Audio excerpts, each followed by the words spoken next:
네. 자, 안녕하십니까. 오늘은 주택법의 내용을 같이 살펴보도록 하겠습니다. 자, 주택법은 건축법의 특별법이라고 볼 수 있죠. 건축법은 모든 건축물 건축하는 일반법이라고 얘기한다면 주택법은 주택 건축하는 법률이기 때문에 건축법의 특별법적 성격을 갖는 것이 주택법입니다. 다시 말씀드리면 건축법하고요, 주택법을 잠깐 한번 비교를 한번 해볼까요? 건축법은 첫째, 적용 대상이 건축물 건축에 관한 법률입니다. 건축물 건축이요.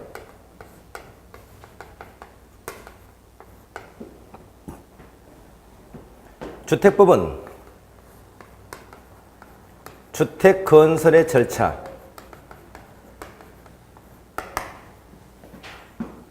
물론 좀 더 나간다면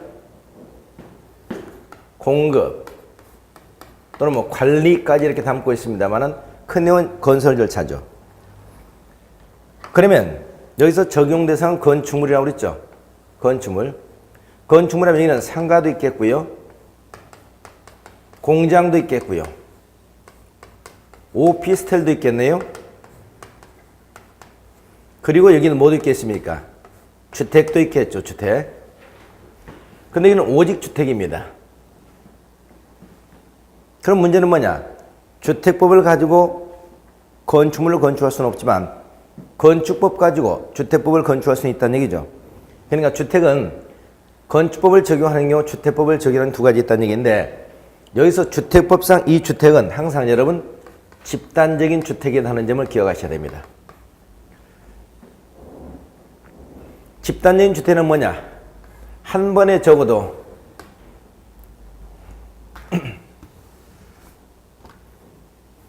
(30호) 또는 30세대 이상일 때를 말합니다.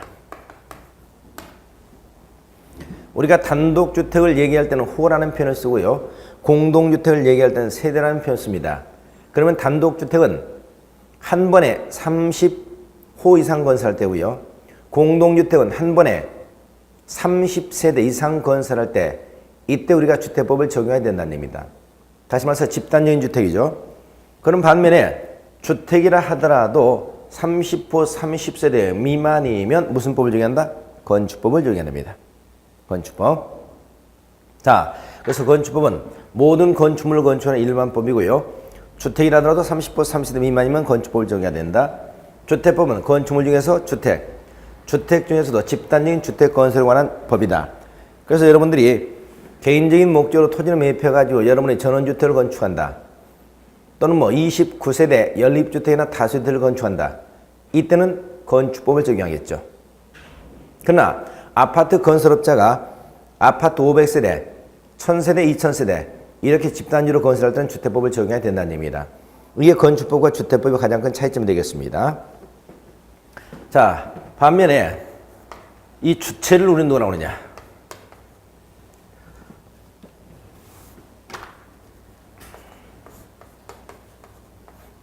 건축법에서 건축물을 건축하는 사람 우리는 흔히 건축주라고 얘기합니다. 그런데 주택법에서는 건축주라는 표현을 쓰지 않고 뭐라고 한다? 사업주체라는 표현을 씁니다. 사업주체. 그래서 건축법에서는 건축주, 주택법에서는 사업주체라는 표현을 쓰고 있다는 점 기억하시기 바랍니다. 세 번째, 절차입니다. 절차는 건축법에서 건축물을 건축할 때는 건축 허가라든가 또는 신고를 하게 되죠. 허가나 신고를 하게 되고, 건축물 건축이 끝나면 뭘 받는다? 여기서 소위 사용 승인이라는 것을 받게 됩니다. 사용 승인. 건축주, 건축허가, 사용 승인. 반면에 주택법에서는 사업주체가 30호, 30세대 이상의 주택을 건설하기 위해서 받는 게 뭐냐? 여기는 사업 계획 승인이라는 겁니다.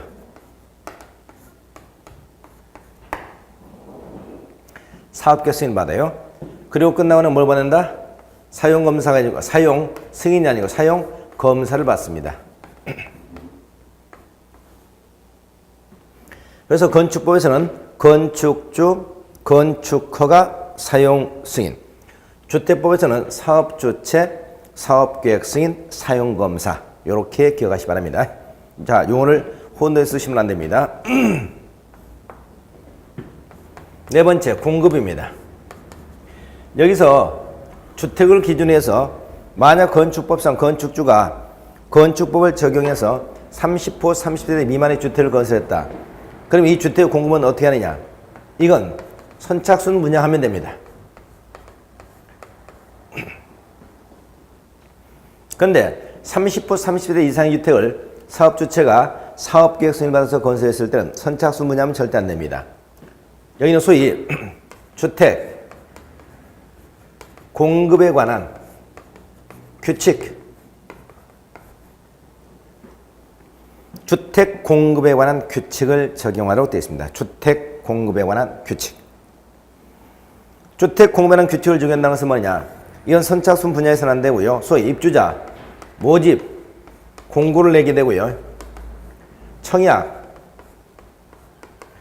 순위나 청약, 점수에 따라서 공급하게 되고 순위나 점수가 갔을 때는 이때는 추첨을 하겠죠. 추첨. 그리고 3순위까지 미달되면 최종적으로 뭐 한다? 여기서 선착순 분양하는 거죠. 자, 이게 우리가 주택 공급하는 규칙을 적용하는 겁니다. 입점 모집 공고를 내서 청약 순위나 청약 점수가 앞서는 사람한테 우선 공급을 하고 순위나 점수가 같으면 공개 추첨하게 되고 최종적으로 3순위까지 미달되면 선착순 분양한다는 겁니다. 자, 이게 주택 공급하는 규칙이에요. 자, 이렇게 해서 주택이라 하더라도 건축법을 적용해서 건축하는 경우가 있고 주택법을 적용해서 건축하는 경우가 있다는 거 이거 좀 유의하시기 바랍니다. 그래서 오늘 우리가 주택법에서 공부하게 되는 바로 이겁니다. 누가 주택법상 사업주체가 30호, 30대 이상의 주택을 건설하기 위해서 주택법상 사업계획 승인을 받아서 사용하기 전에 사용검사를 받아서 사용하게 된다. 이렇게 건설된 주택은 어떻게 공급한다? 주택 공급에 관한 규칙에 따라서 공급하게 된다. 이렇게 얘기하시면 되겠습니다. 자, 그럼 여기서 우선 주택법에서 가장 많이 나오는 용어가 주택일 텐데요. 주택. 주택이 뭐냐? 주택의 개념은 좀 기억하시라겠죠. 주택은 우리가 흔히 이렇게 하면 주택하면 뭐냐면 주택이 집이다. 집. 이렇게 얘기하는 사람이 있어요. 자, 그렇게 너무 피상적으로 얘기하지 마시고요. 주택은 건축물의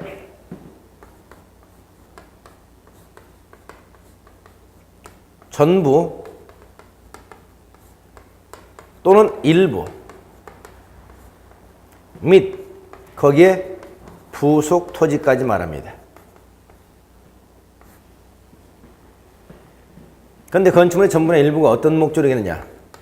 세대원이 장기간 독립적인 주거 생활을 영위할 수 있어야 돼요.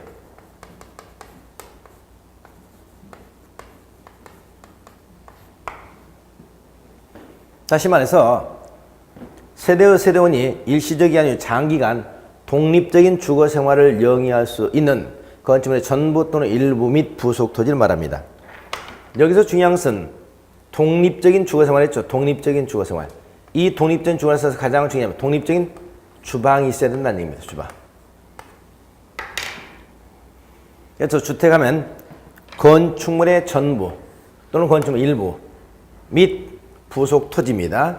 그런데 그것은 장기한 독립적인 주거 생활을 영위할 수 있는 구제가 된다는 거죠. 그러니까 건축물의 전부뿐만 아니라 건축물 일부도 주택일 수 있다는 얘기죠. 건축물 일부가 주택이 되는 경우 뭐가 되겠습니까? 소위 민법상 여러분 구분 소유권이 되겠죠. 구분 소유권. 또 거기에 부속 토지도 포함된다는 것이고요. 자, 그럼 이 주택은 어떻게 나누냐? 주택은 크게 단독주택하고요. 두 번째, 공동주택으로 나눠집니다. 단독주택과 공동주택. 단독주택과 공동주택을 나누는 기준은 보통 건축물의 구조라고 얘기합니다. 다시 말해서 그 구조가 독립된 구조의 주택이냐 안 독립된 구조로 된 주택이냐는 거죠. 독립되어 있다는 것은 주택의 복도라든가 벽이라든가 계단이라든가 이걸 독자적으로 사용하고 있다는 것이고요. 독립되어 있지 않다는 것은 공동으로 사용하고 있다는 겁니다. 그래서 단독주택과 공동주택을 구별하는 기준은 구조에 있다 이렇게 얘기합니다. 단독주택의 종류는 다시 또 우리가 단독주택, 다가구주택, 다세대주택 또는 뭐 공간 이렇게 건축법상 분류되죠. 단독주택, 다가구주택, 단독주택, 다가구주택, 다중주택 그리고 여기서 우리가 공간 이렇게 나눠줍니다. 공동주택 종류는 아파트, 연립, 다세대 이렇게 나눠집니다.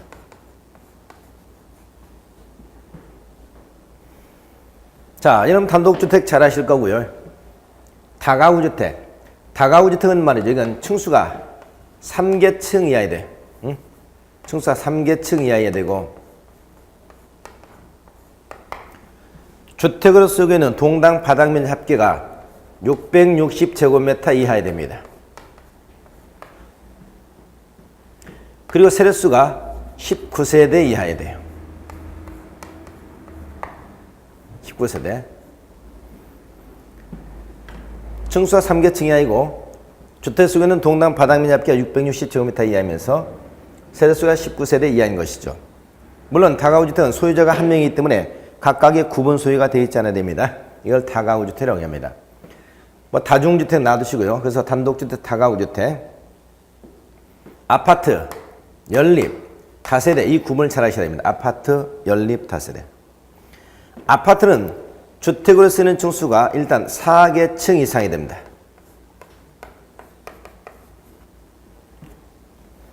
주택으로 쓰는 층수가 4계층 이상이 된다. 그럼 연립이나 다세대는 4계층 미만이야 되겠죠.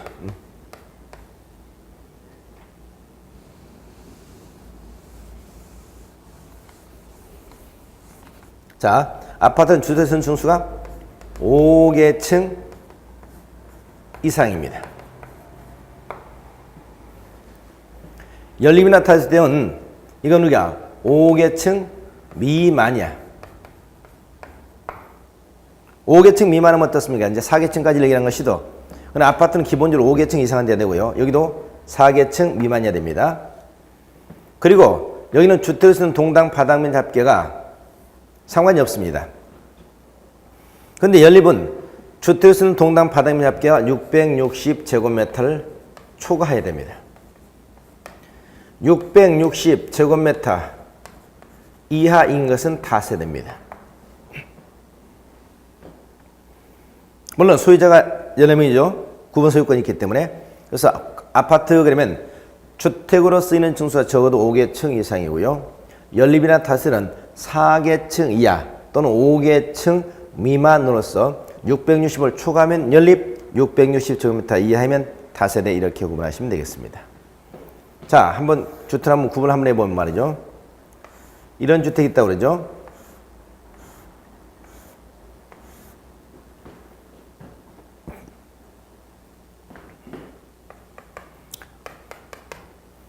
자, 한 층 바닥이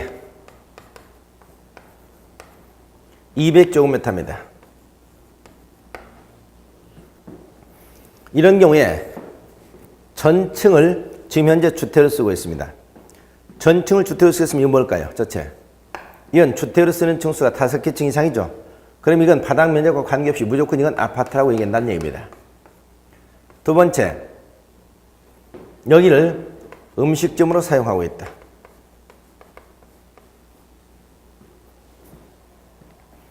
음식점으로 사용하고 있으면 주택으로 쓰는 층수 몇 개층? 4계층이죠. 전체 건물의 층수는 5층입니다만 주택으로 쓰는 층수가 4계층입니다. 4계층이면서 여기서 주택으로 쓰이고 있는 부분의 바닥 면적 합계가 얼마입니까? 한 층이 200이기 때문에 4계층은 800이죠. 660을 초과했네요. 이걸 뭐라고 한다? 연립주택이라고 얘기합니다. 세 번째, 여기를 다시 상가로 쓰고 있습니다. 그럼 이건 우리가 주택으로 쓰는 층수가 3계층이네요. 3계층. 그럼 3계층은 뭐냐?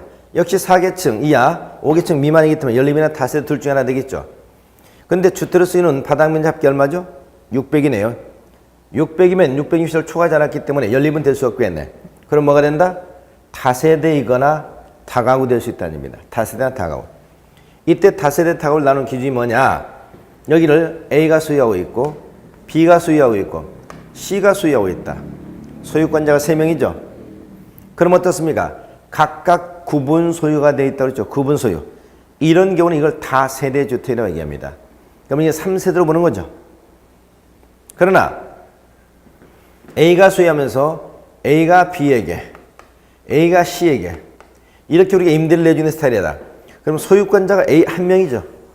소유권자 A 한 명이면 구분 소유가 아니기 때문에 뭐라고 한다? 이건 우리가 단독주택에 해당하죠. 그래서 이걸 다가구라고 합니다. 그래서 이 경우는 여기는 다세대가 될 수도 있고 뭐가 될 수 있다? 다가구가 될 수도 있다. 이렇게 보시면 되겠습니다. 그래서 아파트, 연립, 다세대, 다가구를 구별한 기준. 주택을 쓰는 층수 5계층에서만 아파트, 4계층 이하면서 660을 초과하면 연립, 4계층 이하면서 660 이하이면 다세대, 660제곱미터 이하면서 소유자가 한 명이면 다가구 이렇게 구분하시면 되겠습니다. 자, 이게 아파트, 연립, 다세대를 구별하는 기준입니다. 그 다음에 주택과 유사한 개념 중에서 말이죠. 여기서 여러분이 준주택이라는 개념을 좀 기억하시는 게 좋아요. 준주택. 준주택은 뭐냐? 이건 주택 외의 시설 및 부속 토지입니다. 근데 이것이 주거용으로 이용이 가능해.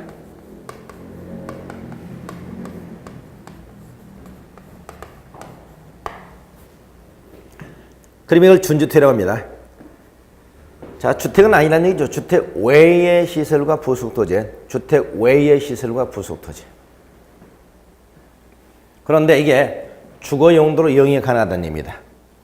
주거 용도로 이용이 가능하면 이건 주택이 아니라지만 이건 준주택을 얘기하고, 준주택의 종류는 우리가 크게 4가지 있습니다. 첫째 뭐가 있다? 기숙사. 그 다음 다중 이용시설.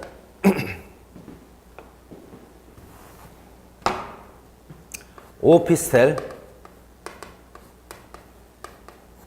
노인, 복지주택입니다. 노인 복지시설, 노인 복지주택.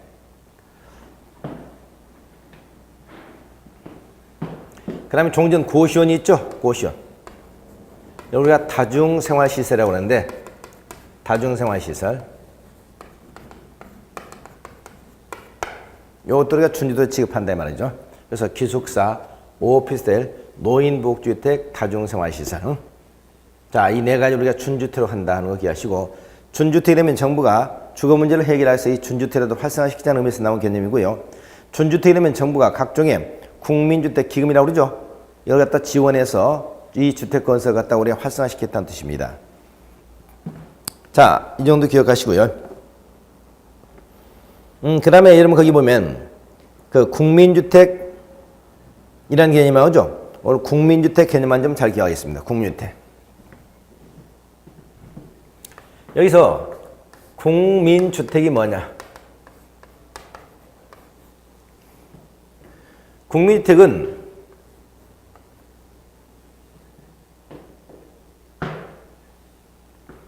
첫째 자금이라고 하는 부분하고 규모라고 하는 부분 2가지 요건을 갖춰야 됩니다. 자금은 소위 주택, 도시기금을 지원받았어야 돼. 주택, 도시기금을 지원받았어야 된다. 주택, 도시기금은 종전 국민주택기금이에요. 국민주택기금을 지원받아서 이것이 건설되거나 개량된 것이어야 되고요. 규모는 전용 면적 기준으로 85제곱미터. 단, 이게 수도권 지역을 제외한 도시적 밖에 읍면적, 그러니까 수도권 지역이 아니면서 도시적이 아니면서 읍 면적일 때는 얼마? 100제곱미터를 말합니다. 이하인 주택. 이걸 우리가 국민주택이라고 얘기합니다. 그러니까 국민주택이라고 하는 것은 첫째, 주택도시기금을 지원받았어야 되고요. 두 번째, 전용 면적이 85제곱미터 이하인데 단 수도권 지역이 아니면서 도시적 밖에 읍면적은 최고 100제곱미터 이하의 주택. 이걸 우리가 국민주택이라고 한다. 이렇게 기억하시기 바랍니다. 자, 그 다음에 여기 보면 여러분 국민, 주택 등이라는 게 나옵니다. 국민주택 등은 뭐냐? 세 가지 말이에요. 첫째는 국민주택 하나, 두 번째 이건 국가, 지방자치단체, 공사, 국가지방자치 공사 건설했던 주택, 즉 뭐예요? 국가라든가 지방자치단체 또는 지방공사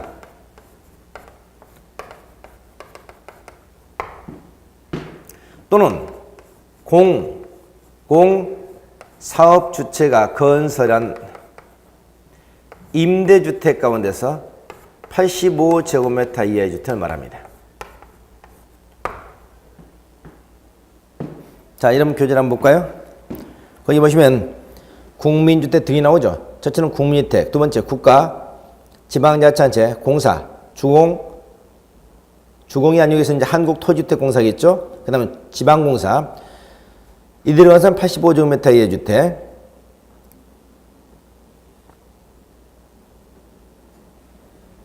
그 다음에 공공사업주의 건설에서 임대했던 85제곱미터 이하의 주택. 이건 빠졌는데 이 셋을 묶어서 우리가 국민주택 등이라고 얘기합니다.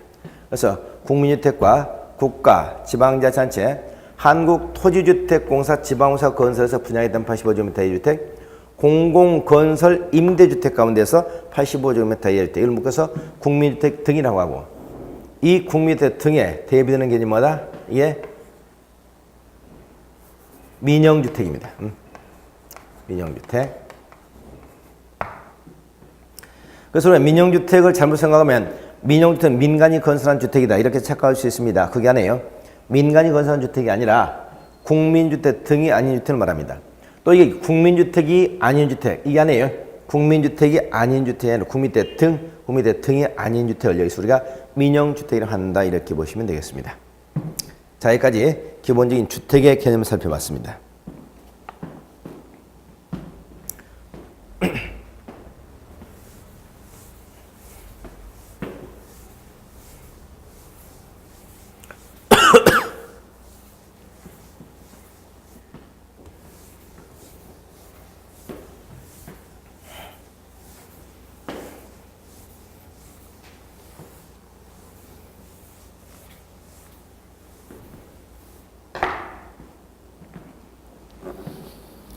그 다음에 그 밑에 보면은 우리가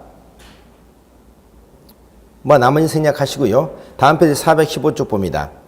415쪽 보시면 2번에 그 주택단지라는 얘기가 나와요. 주택단지.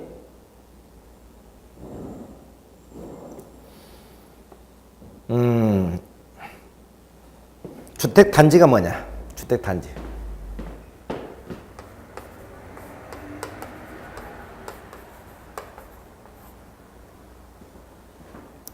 주택단지는 주택건설사업계획이라든가 대지조성사업계획 뭘 받아서?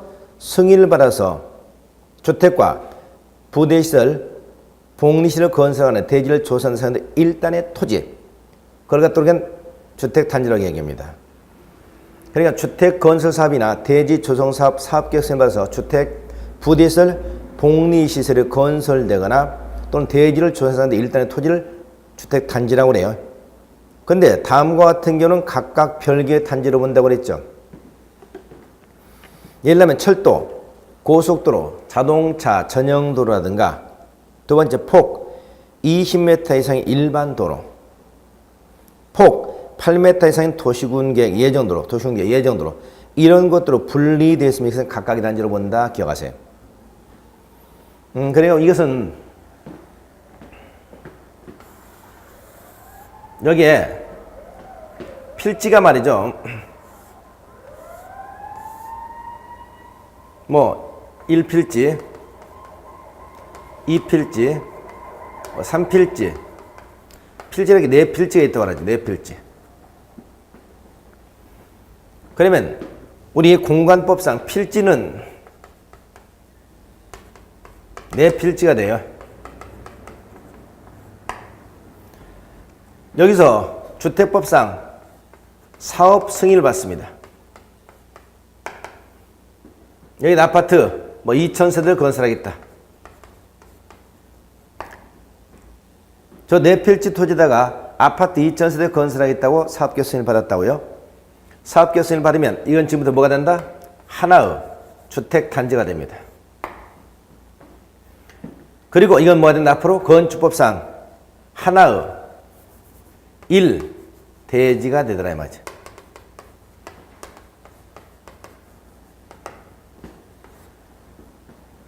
그러니까 공간정보 구축 및 관리에 관한 법이죠. 공간법이죠. 공간정보 구축 및 관리에 관한 법률에 따라서 필지는 몇 필지? 4필지. 필지는 4필지고 세대수는 몇 세대? 2,000세대입니다. 근데 여기다 사업계 승인을 받으면 사업계 승인을 받으면 4필지가 뭐가 된다? 하나 단지가 되는 거예요.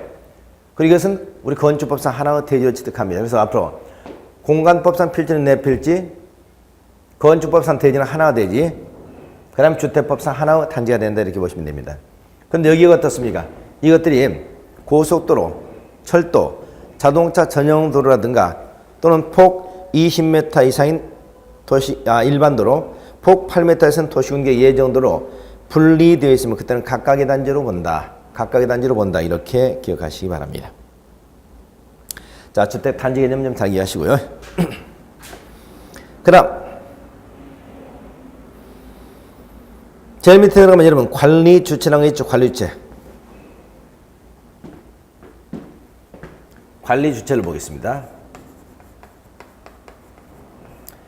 관리 주체는 아파트 관리 형태에 따라서 크게 우리가 아파트 관리 형태가 첫째 의무 관리가 있습니다. 그 다음 위탁 관리가 있어요.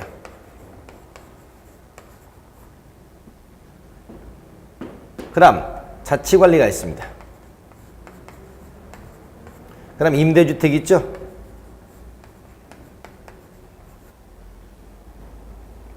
의무 관리라는 것은 아파트를 분양했던 사업 주체가 입주 초기에 주민들이 대단히 혼란스럽기 때문에 입주 예정자 과반수 입주를 완료할 때까지 관리해 주는 것을 의무 관리라고 합니다. 그러면 의무 관리할 때는 사업 주체, 관리 주체가 누구냐? 이건 사업 주체가 되는 겁니다. 사업 주체가 관리 주체가 되는 거예요. 위탁 관리. 위탁 관리는 아파트 관리를 위탁 관리 업체에다 맡기는 거죠. 그러면 이는 위탁 관리 업체가 되는 겁니다. 위탁 관리 업자, 회사가 되는 거죠. 자치관리. 자치관리는 누가 하는 것이냐? 이건 아파트 관리 소장이 됩니다. 중요한 점은 우리가 자치관리가 되면 입주자 대표회의, 입주자 대표가 관리주체다 이렇게 착각하기 쉽습니다. 입주자 대표는 관리주체가 아니고 최고 의결기관입니다. 자, 그래서 입주자 대표는 관리기관이라는 거. 그 다음에 임대주택은 여기서 임대사업자가 됩니다. 자, 이렇게 해서 관리주체 하게 되면 첫째 누구? 사업주체, 위탁관리업자, 관리소장, 임대사업자, 이들이 우리가 관리주체가 된다. 누구나 아니다. 입주자 대표는 관리주체가 아니고 최고 의결기관이다. 의결기관 이렇게 얘기하시면 되겠습니다. 그 다음 나오는 게 여러분 리모델링이라는 개념이네요.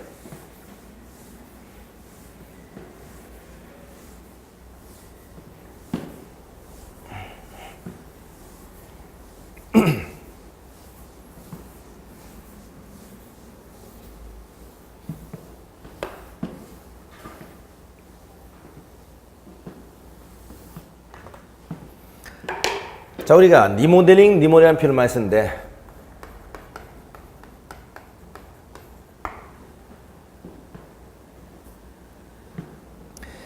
리모델이 뭐냐? 리모델은 거기 보니까 건축물의 노후화 억제라든가 기능 향상 등을 위해서, 건축물의 노후화 억제, 기능 향상 등을 위해서 다음 행위를 말한다고 그랬죠. 여기서 그러니까 리모델링은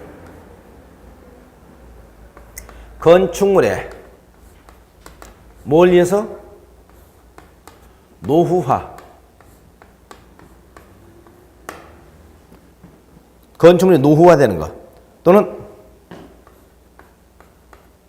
기능 향상을 위해서 하는 겁니다.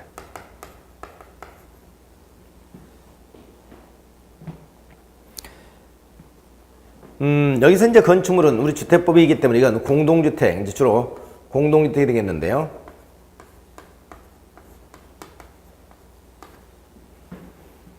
그럼 리모델링은 크게 이렇게 보세요. 두 가지가 있습니다. 첫째, 대수선형 리모델링이 있고요. 증축형 리모델링이 있습니다. 대수선형, 증축형이 있어요. 대수선형은 기본적으로 경과년수가 10년만 경과하면 됩니다. 증축형은 적어도 얼마? 15년. 근데 15년 내지 20년 범위 내에서 조례가, 지방자치 조례가 정하면 그 기간이 경과됐어야 됩니다. 그러니까 법에는 최소 15년으로 되어 있습니다만은 15년 내지 20년 범위에서 조례가 정하면 그 기간이 경과돼야 돼요. 대수선형은 10년만 경과되면 돼. 문제는 여기서 증축형입니다. 증축형은 어디까지, 얼마까지 증축하느냐는 것이 중요하거든요. 그럼 증축은 얼마까지 증축할 수 있냐는 것인데,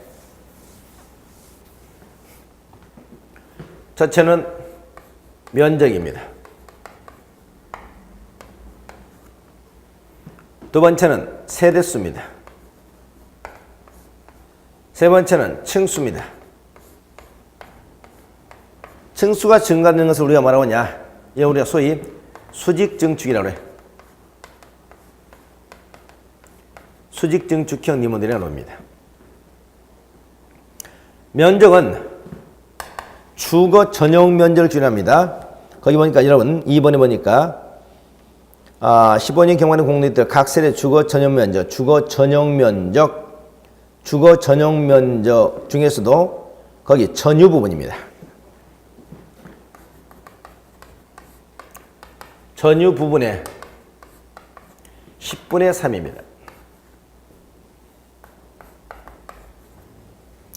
전유 부분의 10분의 3 이상인데 단 거기 우리가 주거 전유면적 85제곱미터 미만일 때는 10분의 4까지 가능합니다.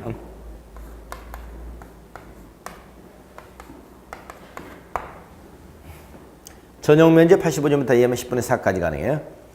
전유 부분은 공유 부분을 제한 부분을 갖다 전유 부분이라고 얘기하죠. 그 다음에 세대수는 100분의 15 범위 내입니다. 15%까지 우리가 세대수 증가시킬 수 있다는 얘기입니다. 층수는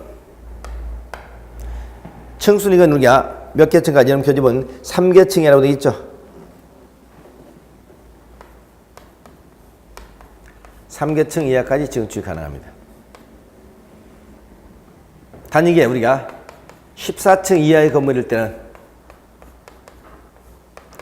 2계층까지 가능합니다.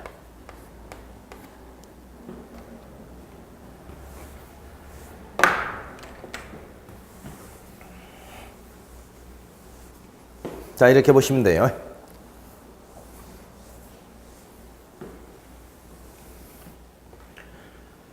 그래서 대수는 크게 대수선형과 증축형이 있고 경과년수는 10년, 여기는 15년. 그 다음에 면적은 전유 부분의 30%, 85제곱미터 될 때는 전유 부분의 40% 거의. 세대수는 100분의 15, 15%까지. 그 다음에 층수는 수직 증축형인데 3계층 이하까지 가능하고 단 14층 이하일 때는 2계층까지 가능하다. 이렇게 보시면 되겠어요. 자, 이게 리모델링입니다. 리모델링.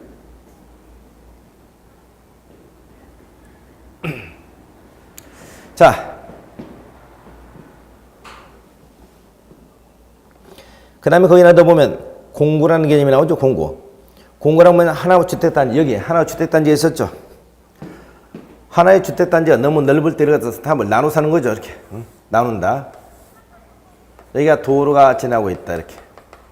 그럼 여기를 109, 여기를 209 이렇게 나눠서 한 번씩 갔다는 거야. 그러니까 단지를 세분한 것이 공구입니다. 그럼 공구가 되려면 이 전체 세대수는 600세대 이상이어야 돼요. 왜냐? 하나의 공구가 적어도 300세대 이상은 돼야 되거든. 300세대 이상. 그래서 교재 보니까 거기 공구는 하나 단지에서 둘 이상으로 구분되는 일단의 구역으로 착공신고라든가 사용검사를 별도로 수용할 수 있는 구역을 말한다고 그랬죠. 그래 착공할 때 착공신고를 별도로 하게 되고 끝나고 사용 승인도 별도로 받을 수 있는 겁니다. 사용검사. 근데 어떤 요건을 갖추느냐. 다음 어느 안에 해당하는 6m 이상의 폭, 6m 이상의 폭으로 경계가 설정되어 있어야 됩니다. 그러니 적어도 이 경계가 6m 이상은 돼야 돼요.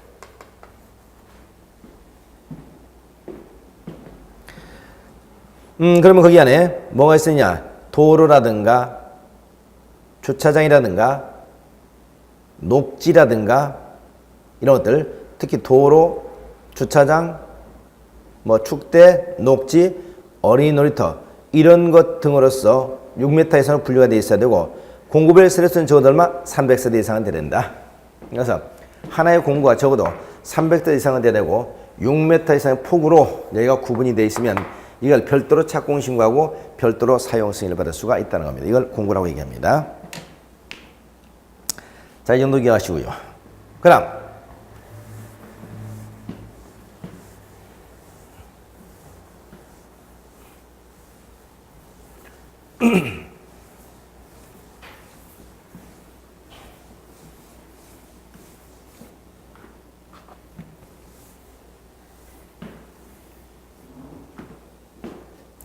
거기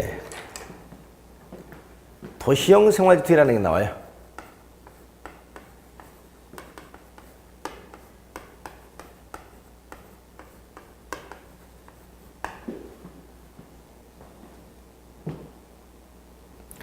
도시형 생활주택은 이건 첫째 도시 지역에 건설하는 겁니다. 비도시는 도시죠. 두 번째 규모는 85제곱미터 이하야 됩니다.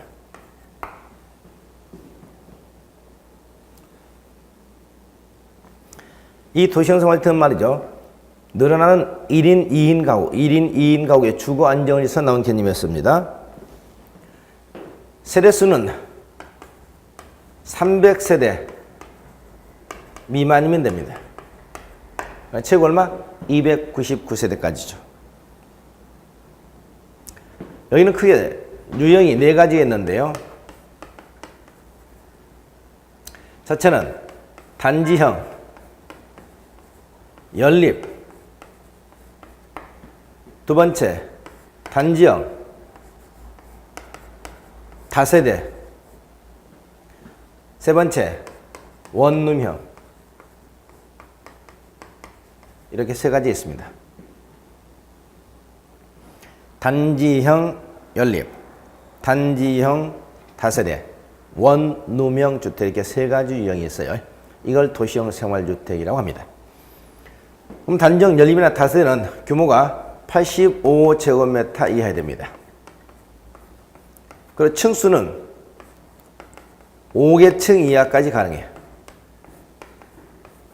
물론 단지형 연립과 단지형 다세대 원래 4개층 이하까지 가능하죠.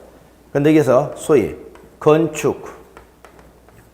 건축위원회의 심의를 거쳤을 때는 최고 5개층 이하까지도 가능합니다. 1개층을 더 올릴 수 있다는 얘기죠. 원룸형 주택은 이건 면적이 14제곱미터 이상 50제곱미터 이하입니다.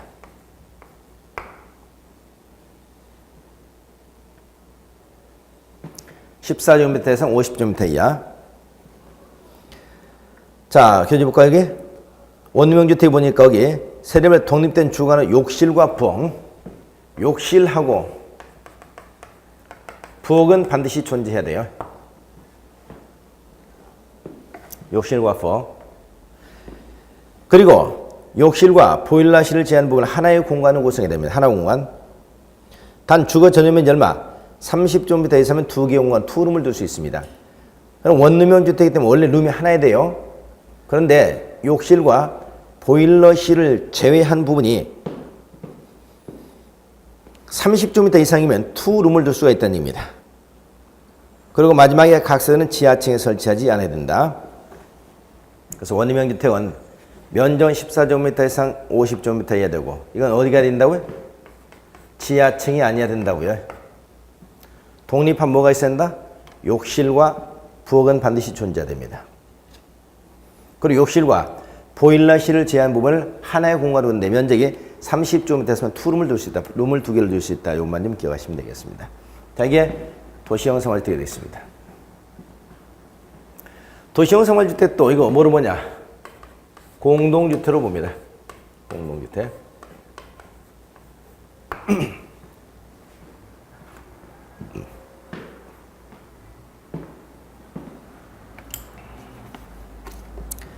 자, 이렇게 도시형 생활주택 살펴보셨고요.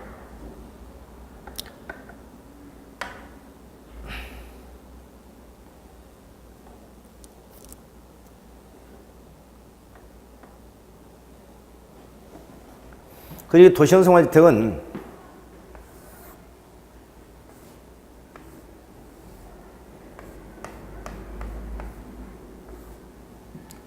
하나의 건물 안에 도시형 생활주택하고 비도시형 이렇게 건축할 수가 없습니다. 도시형 주택과 도시형 아닌 때 하나 건축하고 건축할 수 없어요. 또 하나,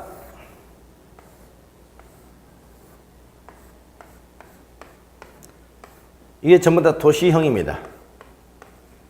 도시형인데 이쪽은 원룸형, 이쪽은 연립형, 이렇게 건축할 수도 없습니다.